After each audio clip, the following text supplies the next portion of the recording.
hope you all are doing well. See, previously આપણે fundamentals of management નું unit number 3 organizing and staffing એમાં discuss કરતા હતા first chapter organising. એમાં આપણે જોયેલું ઇન્ટ્રોડક્ટરી પાર્ટની અંદર કે દરેક ઇકોનોમિક્સને પોતપોતાના પોઈન્ટ ઓફ વ્યૂથી જે છે ડેફિનેશન્સ આપેલી હતી, બરાબર, કે જે આપણે ઇન્ટ્રોડક્ટરી પાર્ટની અંદર ડિસ્કસ કરી. Then particularly we had move to the characteristics, બરાબર. દરેક ડેફિનેશન જે છે એને આપણે ઇફેક્ટિવ વેની અંદર ડિસ્કસ કરી અને ખાસ કરીને આપણે ઇમ્પોર્ટન્ટ ડેફિનેશન્સ જે કંઈ પણ હતી એને આપણે ડિસ્કસ કરી. At last we were discussing about the characteristics of organization.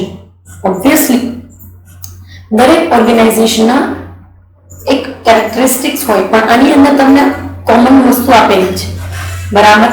C, આગળ જતા તમને આઈડિયા આવશે. એક વસ્તુ હું તમને એ સમજાવીશ કે દરેક ઓર્ગેનાઇઝેશન ડિફરન્ટ ઓર્ગેનાઇઝેશન્સ જે કાંઈ પણ હોય એના ડિફરન્ટ કેરેક્ટરિસ્ટિક્સ હોય. દરેક લોકો એક જ પેરામીટર ઉપર કામ કરતું કરતું. Fine. So this is the whole scenario. This is the thing they have given. See, next તમને આપણે ટોપિક જે છે ડિસ્કસ કરવાનું છે એનું નામ છે પ્રોસેસ ઓફ ઓર્ગેનાઇઝેશન. દરેક ઓર્ગેનાઇઝેશનની એક પ્રોસેસ હોય, એક એક્ટિવિટીઝ ચાલતી. જેમ કે આપણી કોલેજ છે, હું તમને દરેક વસ્તુ કોલેજ સાથે કનેક્ટ કરાવું છું so that you can go for it. Fine. કે અધરવાઇઝ સ્કૂલ સાથે, સ્કૂલ સ્ટ્રક્ચર સાથે, બરાબર. જેમાં કેવી રીતે હોય તો કે ભાઈ તમારો એક સેમેસ્ટરનો કોર્સ પૂરો કરવો, this is our goal, this is our short term goal. Yes or no? Long term ગોલમાં તો તમારું આખું ગ્રેજ્યુએશન આવી જાય, બટ તમારો શોર્ટ ટર્મ ગોલ, અમારો શોર્ટ ટર્મ ગોલ એ છે કે ભાઈ તમારો કોર્સ કન્ટેન્ટ જે કાંઈ પણ છે પહેલા સેમેસ્ટરમાં કમ્પ્લીટ કરો. એને અકોર્ડિંગ ટુ જે છે એ લેક્ચર્સ અરેન્જ કરવા, કેવી રીતે તમને અસાઇનમેન્ટ્સ આપવું, તમે ડેઈલી આવો છો તો કયા લેક્ચરની અંદર કેટલું કોર્સ કન્ટેન્ટ ભણાવવું, બરાબર. પછી કેવી રીતે તમને અસાઇનમેન્ટ્સ આપવા, from where you can find your assignments, કેવી રીતે રેફરન્સ બુક્સ તમને સજેસ્ટ કરવી, કયા કન્ટેન્ટના બેઝિસ ઉપર, બરાબર. સો આવી વસ્તુઓ જે છે એ તમને આપેલી છે.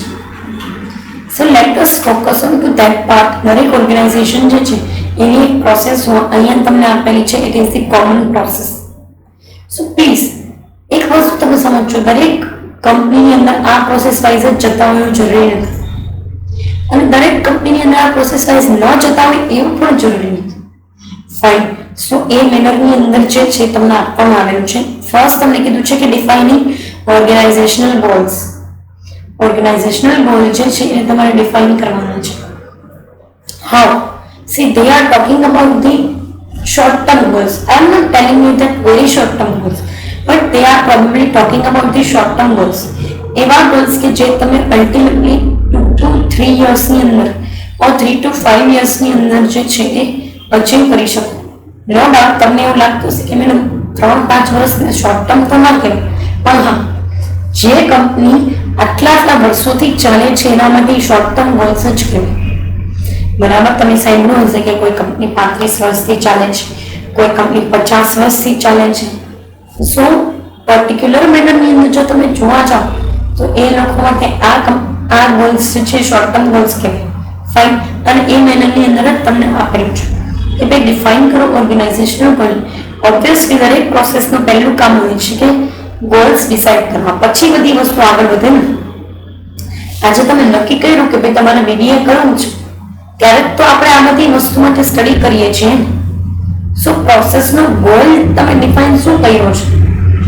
આખી બીબીએ પ્રોસેસનો ગોલ છે, આખી ભણવાની પ્રોસેસ છે, ગ્રેજ્યુએશન પ્રોસેસ, એનો ગોલ તમે પહેલા ડિફાઇન કરો બીબીએ. ધેન તમે ડિસ્કસ કર્યું હશે ને કે ભાઈ કઈ કોલેજની અંદર એડમિશન લેવું. Yes or no? Fine. So it is the part of the defining organizational goals. બરાબર. આ હું તમને તમારા સાઈડથી કહું છું. અધરવાઇઝ ઓર્ગેનાઇઝેશનલ ગોલ અલગ હોય કે ભાઈ માર્કેટમાં આટલી પ્રોડક્ટ અચીવ, આટલી પ્રોડક્ટ જે છે એ માર્કેટમાં મૂકવી, આટલું એક્સટેન્ટ અચીવ કરવું, આટલું સેલ્સ અચીવ કરવું, કે આટલું રો મટીરિયલ જે છે એનું મેનેજમેન્ટ કરવું. સો આવી વસ્તુ અલગ છે. ફાઇન. નેક્સ્ટ તમને કીધું છે કે determining activities to achieve goals. બરાબર. એક્ટિવિટી જે છે ગોલ્સ અચીવ કરવા માટેની અમુક એક્ટિવિટીઝ જે છે એને ડિટરમાઇન કરવાની વાત કરી છે. Fine. You have to particularly go for certain kind of things. તમારે અમુક વસ્તુઓ માટે જે છે એ જવું પડે એમ છે અને એના માટે જ કીધેલું છે. Fine. So this is the thing. અને સી ગોલ્સને અચીવ કરવા માટે દરેક એક્ટિવિટીનું ફૂલફિલમેન્ટ જરૂરી છે. આજે તમે તમારા બીબીએના ગોલને અચીવ કરવા માટે અમુક એક્ટિવિટી તો ડિટરમાઇન કરેલી હશે ને કે ભાઈ હું એડમિશન લઈશ, ત્યાં જઈશ, ભણીશ, પ્રોજેક્ટ્સ બનાવીશ, અમુક પર્ટિક્યુલર મેનરની અંદર જે છે એ પ્રોજેક્ટ સિવાયનું કામકાજ કરીશ, પ્રેક્ટિકલ નોલેજ લેવાની ટ્રાય કરીશ કે પ્રેક્ટિકલી જે કાંઈ પણ વસ્તુ માર્કેટની અંદર ચાલે છે એના વિશે માર્કેટ રિસર્ચ કરીશ. સો આવી કંઈક તો તમે મને હું કહું છું આમાંની બધી નહીં પણ અમારી કોઈક એક્ટિવિટી તો તમે ડિફાઇન કરેલી હશે ને, કોઈક એક્ટિવિટી તો એવી હશે ને કે જેના ઉપર તમે ફોકસ કરેલું હશે. Fine.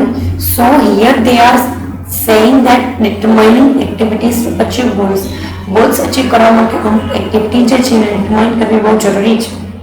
and these things are necessary for particular organization, we can say that. Fine. So એ મેનની અંદર તમને કીધેલું છે કે ભાઈ ગોલ્સ અચીવ કરવા માટે જે છે એ તમારે જવું પડે. નેક્સ્ટ કીધું છે કે ગ્રુપિંગ ઓફ એક્ટિવિટીઝ.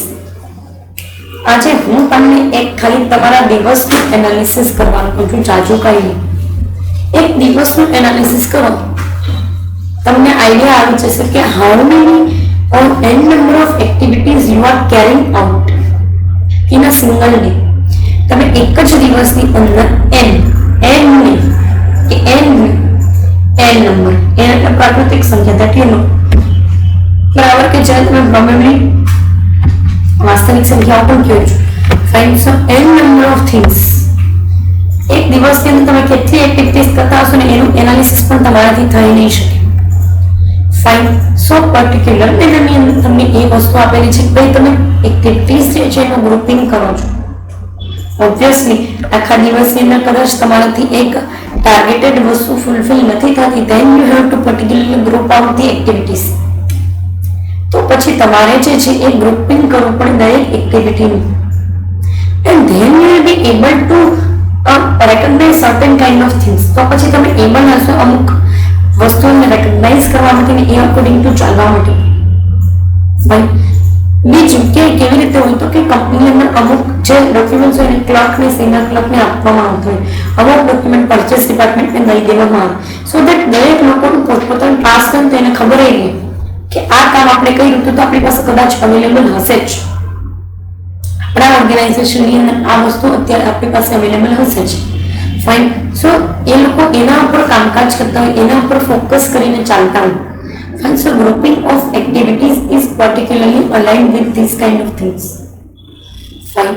So એક એ મને અંદર કીધું છે. નેક્સ્ટ કીધું છે કે મેકિંગ અરેન્જમેન્ટ ઓફ રિસોર્સિસ. આ તો ખાસ ઇમ્પોર્ટન્ટ વસ્તુ છે.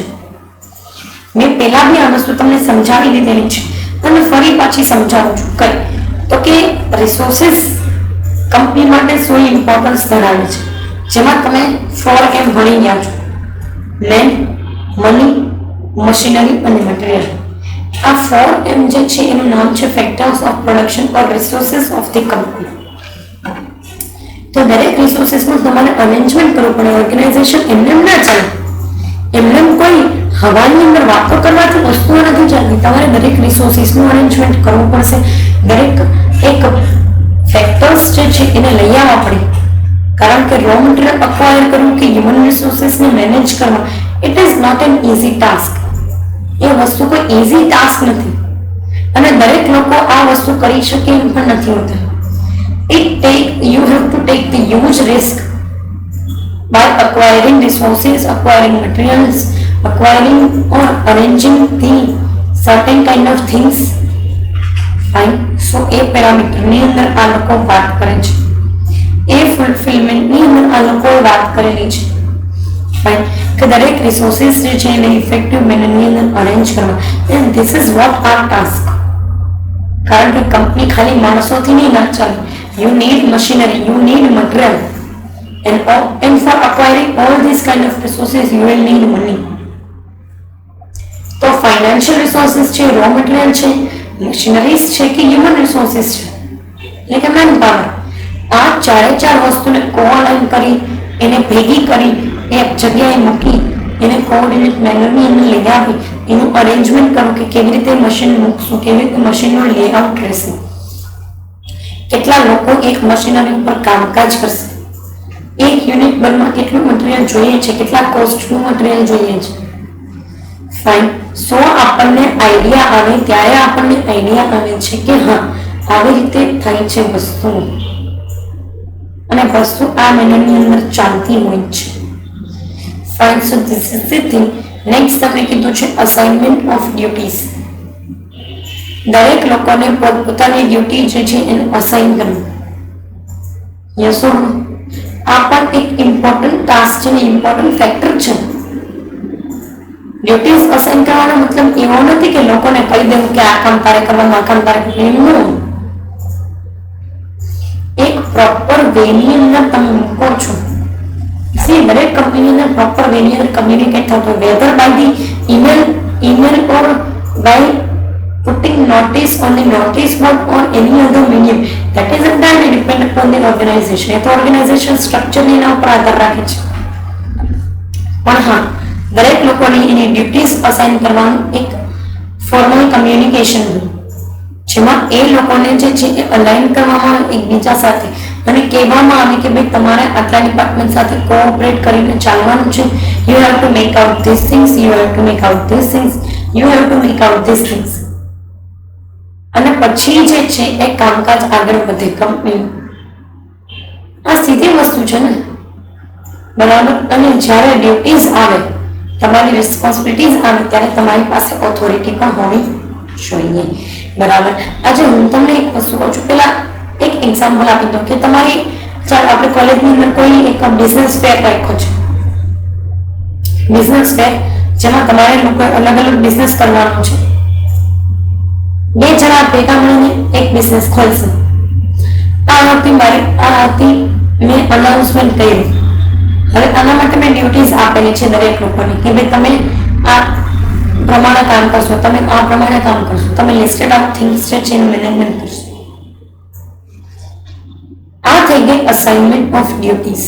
નાઉ I have to give sum authorities to you. કારણ કે એક વસ્તુ છે કે કોઈ વ્યક્તિ ખાલી ડ્યુટી સાથે કાંઈ ન કરી શકે. You have to give them authority to get into some resources.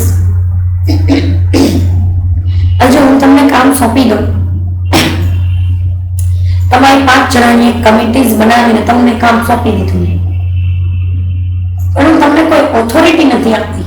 તમારે કાંઈ ઓથોરિટી છે નહીં કોઈને કાંઈ કહેવાની, તો કામ થાય તમારાથી ના થાય કર્યું, પણ કેવા મેનરની અંદર થાય કે ઇફેક્ટિવ મેનરની અંદર ના. એ ઉપરવાળા વ્યક્તિ હંમેશા તમને દબાવતો રહે. Yes or no? So I have to give you some of the other type of authority. Yes or no? મારે તમને authorities આપવી પડે. તો હું તમને એની સાથે સાથે અમુક ઓથોરિટી, અમુક હક પણ આપું છું કે જેમાં તમે કહી શકો કે ભાઈ તે આ કામ નથી કર્યું તો મારે ડોક્યુમેન્ટ્સ જોઈએ છે. And sir have already informed me that please arrange these documents. સરે મને ઇન્ફોર્મ કરી દીધું છે મારા આટલા ડોક્યુમેન્ટ્સ અરેન્જ કરવાના છે.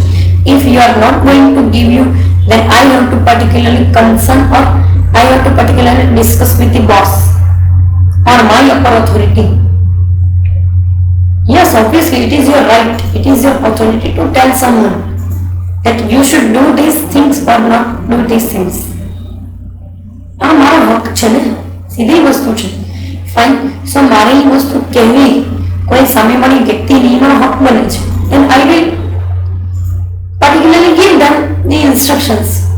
બરાબર. So this is the matter of the authority. એ વસ્તુ જે છે એને ઓથોરિટી તરીકે તમારે ગ્રાફ્ટ કરવાની છે પર્ટિક્યુલર દરેક વ્યક્તિને. એમાં મજૂર લોકો આવી જાય છે. ફાઇન. એવું ના સમજતા કે એની કોઈ ઓથોરિટી ના હોય, એની બી ઓથોરિટી હોય, એ લોકો બી આની અંદર આવી જાય છે. નેક્સ્ટ તમને કીધું છે એસ્ટાબ્લિશિંગ સુપીરિયર સબઓર્ડિનેટ રિલેશનશિપ્સ. યસ, આ બી પ્રોસેસનો એક ભાગ છે. જ્યારે તમે ડ્યુટી દઈ દીધી, લોકોને ઓથોરિટી આપી દીધી, તો પછી તમે સુપીરિયર સબઓર્ડિનેટની રિલેશનશિપને એસ્ટાબ્લિશ કરો. દરેક સબઓર્ડિનેટને ફેમિલિયર કરાવો કે this person will be your superior authority. You have two follow the instructions. પછી સુપિરિયર નહીં કહો કે આ તમારા સબઓર્ડિનેટ છે, તમારે આ સબઓર્ડિનેટ લોકોનું ધ્યાન રાખવાનું છે. You have to give them certain kind of liberties. એક રીતે વર્ક કરવાની તમારે એને આઝાદી આપવી પડશે. તમારે એ વ્યક્તિ જે કોઈ પણ વ્યક્તિ છે એને પર્ટિક્યુલર મેનરની અંદર કહેવું પડશે કે ભાઈ તમારે કે ધ્યાન રાખવું પડશે કે ભાઈ કોઈ વ્યક્તિનો હાથ કપાઈ જાય છે, મશીનમાં આંગળી આવી જાય છે, કે એને કોઈ ચોટ લાગી જાય છે, તો કે એને કોઈ જગ્યાએ વાગી જાય છે, તો એ બધી વસ્તુ જે છે એ વસ્તુ માટેનું ધ્યાન રાખવાનું સુપિરિયર લોકોનું કામ હોય. કોઈ વ્યક્તિ કામ નથી કરતું તો એ કહેવાનું કામ સુપિરિયરનું. સબઓર્ડિનેટ એના કલીગ લોકોથી કે સબઓર્ડિનેટ જે છે એ એના પર્ટિક્યુલરલી કોઈ કલીગથી કંઈ નુકસાન થાય છે તો પછી એની સાથે એ વ્યક્તિને જે છે એ કહેવાનું કામ પર્ટિક્યુલરલી સબઓર્ડિનેટનું છે, એના સુપિરિયરને કહી દેવાનું કે આ વ્યક્તિથી મને અત્યારે મજા આવતી નથી. I am not going to work with him, work with her. એ વ્યક્તિ મને મનજોઈતી રીતે હેરાન કરે છે ને મને એમાં મજા નથી આવતી એની સાથે કામ કરવાનું. વર્ક એન્વાયરમેન્ટ ખરાબ થાય છે, વર્ક એન્વાયરમેન્ટ સારું નથી, કમ્ફર્ટેબલ નથી થોડું કંઈ, તો એ બધી વસ્તુનું ધ્યાન રાખવાનું કામકાજ સુપિરિયર લોકોનું છે. એ તમામ ઇશ્યુઝ જે છે એને રિઝોલ્વ કરવાનું કામકાજ સુપિરિયર લોકોનું છે. સો એસ્ટાબ્લિશ કરો છો તમે સુપિરિયર સબઓર્ડિનેટ રિલેશનશિપ, તો એ બધા ઇશ્યુઝ જે છે ઓટોમેટિકલી એલિમિનેટ થઈ જાય, રસોડ ઓટોમેટિકલી વાઇપ આઉટ થઈ જશે તમારી કંપનીમાંથી. ફાઇન. સો એ એક વસ્તુ જે છે તમને કીધેલી છે. નેક્સ્ટ કીધું છે પ્રોવિઝન ઓફ કોઓર્ડિનેશન. બરાબર. એક પ્રોવિઝન એવી રાખવાની કે જ્યાં દરેક લોકો કોઅલાઇન થઈને કોઓર્ડિનેશનની અંદર કામકાજ કરતા. ઓબ્વિયસલી અને તમે જો કોર્પોરેટની અંદર જાઓ ને તો નો ડાઉટ તમને પોલિટિક્સ તો જોવા મળશે જ, બટ હા તમારે એ લોકો સાથે કોઓર્ડિનેટ થઈને કામકાજ કરવું પડશે. તમે કોઓર્ડિનેટ નહીં થાવ તો તમે જ માર્કેટમાંથી ફેંકાશો. યસ ઓર નો? તમે એ લોકો સાથે કોઓર્ડિનેશનની અંદર કામકાજ નહીં કરો તો તમારે ફેસ કરવા પડશે પ્રોબ્લેમ, કારણ કે એ વ્યક્તિ તો સુધારવાનો જ નથી ક્યારેય. આ જે કંઈ પણ વસ્તુ હું તમને કહું છું, it is the truth and it is better truth. તમે જો કોઈ વ્યક્તિ પાસેથી ફેવરેબલ થવાની, તમારા ફેવરની અંદર ઓપિનિયન્સ આપવાની કે તમારા ફેવરની અંદર ઉભા રહેવાની જો ઈચ્છા અપેક્ષા રાખો છો તો એ વસ્તુ ખોટી છે. એ વસ્તુ સાવ એટલે સાવ ખોટી છે. કોઈ વ્યક્તિ તમારી સાથે ઉભા નહીં રહે. You have two tackle your problems alone. હા, થોડુંક કદાચ કોઈ વ્યક્તિ સાથે તમારી હ્યુમન એલિમેન્ટના અકોર્ડિંગ ટુ રિલેશન્સ છે અને એ રિલેશન્સથી તમે કદાચ એને બે વાત કહો છો અને એ વ્યક્તિ તમારી એ બે વાત સાંભળે છે અને પછી તમને ઇફેક્ટિવ મેનરની અંદર રિપ્લાય આપે છે, દેટ ઇઝ અનધર થિંગ. એ આખી અલગ વસ્તુ છે ને એ આખી સિચ્યુએશન પણ અલગ છે. ફાઇન. બટ જો આ રીતે જોવા જઈએ તો એક કોઓર્ડિનેશન મેનરની અંદર જો એક્ટિવિટીઝ ચાલે તો ઇઝી કામ નહીં. આજે તમે એકલા કામ કરો ને તમે બધા સાથે ભેગા મળીને કામ કરો ને જલ્દી થઈ જાય. Yes or no? That you all know. આ વસ્તુ તમે પોતે પણ જાણો છો. બરાબર. તમે દરેક લોકો જે છે એ જાણો છો કે ભાઈ કોઓર્ડિનેશનની અંદર કામકાજ કરવાનું આપણને ઇઝી રહે છે. So this is the thing and this you have two follow in your organization also if you do have business. Fine. So this is the process and this is the last process of coordination. Last step of organization process is coordination. Fine. So particular this was the process of organization. Coming session ની અંદર આપણે importance જોશું formal organisation structure. Particular આ session માટે જે છે એ અહીંયા સુધી રાખીએ, જેમાં આપણે પ્રોસેસ જે છે એને આખે ડિસ્કસ કરીએ. Thank you so much.